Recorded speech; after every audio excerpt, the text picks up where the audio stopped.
We see based on the MOI that the smallest units have been hit the hardest. In today's video, we're going to discuss and analyze why the smallest units have been hit the hardest by the current market trends.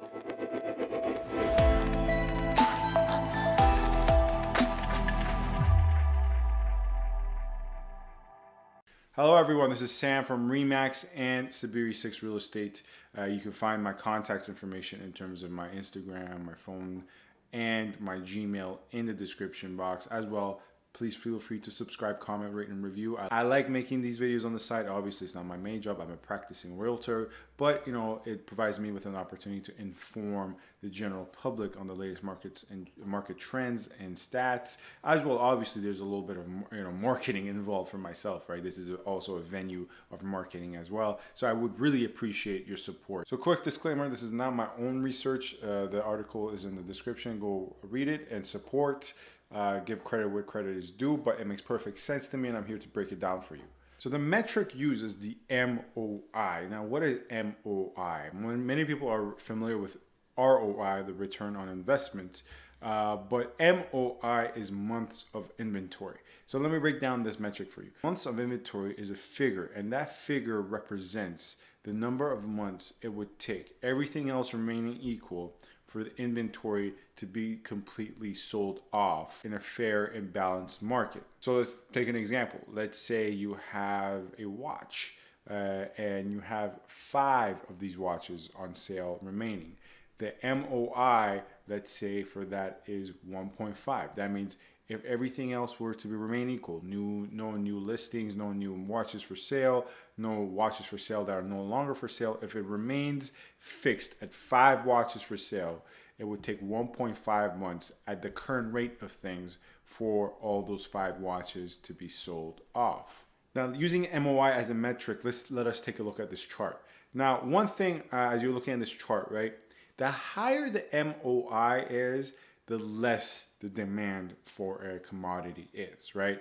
So it's an inverse relationship. So when you see for 400 to 499 an MOI of 6.4, the largest number on that chart indicates the least amount of demand. Once again, the higher the number, the lower the demand for that commodity. Because if the demand was higher, that commodity would not have a projected MOI of 6 months for everything to be sold off. When the demand for a commodity is high, the MOI is low. Here we see based on the MOI that the smallest units have been hit the hardest. We're talking about units up to 699 square feet.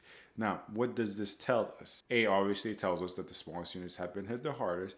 B, it tells us that if people are going to remain in their condos, even though proximity to work is no longer an issue and they don't have access to amenities anymore, if they're going to swallow that pill, hey, more space, the better. I mean, this is an obvious point. This is pretty intuitive. Furthermore, first-time home investors, or beginner investors who buy pre-construction units, they gravitate to the smaller units because usually that's all they can afford as an investment. I mean, 20% down to 25% down, usually you gravitate to the units of this size, the bachelors, the 1 bedrooms, very small bedrooms, all that. And those investors are not usually in a position to be able to withstand negative market forces on the commodity, the beginner ones that don't have a lot of equity down, and probably they have a higher monthly expenses, and they need the cash flow more. Thus, as a result, they are the ones more so inclined to sell their units or try to sell their units as soon as something happens to go wrong, as is the case with the current condo market in Toronto. But another point that I want you to take a look at is the V type of curve the MOI bars are indicating. So you have the highest MOI and the smallest units, but on the other side of the spectrum, the largest units have also high MOIs. Now, not as high as the 400 to 499 square feet units, those smallest shoebox units. Nonetheless, at the higher end of things, you're looking at a 3.6, 3.5 MOI, which is substantially higher than the middle of the pack, the 800, 900, 1,000 square foot units, of which I have this to say. They have been hit, but not as hard as I expected. And yes, even if you are a buyer and you're looking for a unit around 1,000 square foot or 1,100 square feet, you have the leverage, but still it is a bit more balanced and it is a bit more seller friendly as compared to either the smaller units and the larger units. One last thing I want to mention is that the MOI usually releases by price point. You know, the basic law of demand states that the higher the price of a commodity, the less the demand is. And when you have a 400 square foot unit, which is the cheapest unit, typically it would be the inverse of that, wherein the lower the price, the higher the demand, and the MOI as a result would be less. But it's not what's happening. People, regardless of the cheap nature of these smaller units, don't want them. Investors don't want them because they see other investors offloading them. And by the way, I would suggest investors to stay away from these small units anyways, but they don't want them. They see other investors offloading them. No negative. The cash flow coming in is nothing to be crazy about. You can operate at a net neutral or most likely a bit of a loss.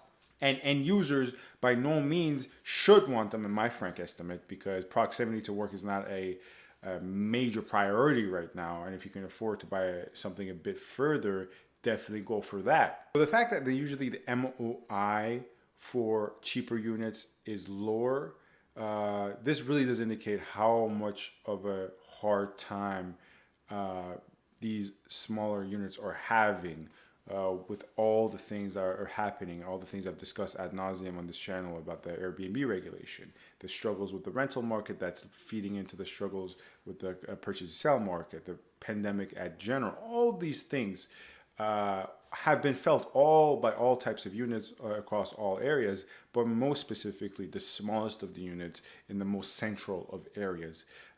And in other cases, the older buildings as well, but that's another topic for another video. So as always, please feel free to get in touch. If you have any more further questions, feel free to ask. My contact information in the description box. Thank you for watching. Subscribe, comment, and like. Thank you.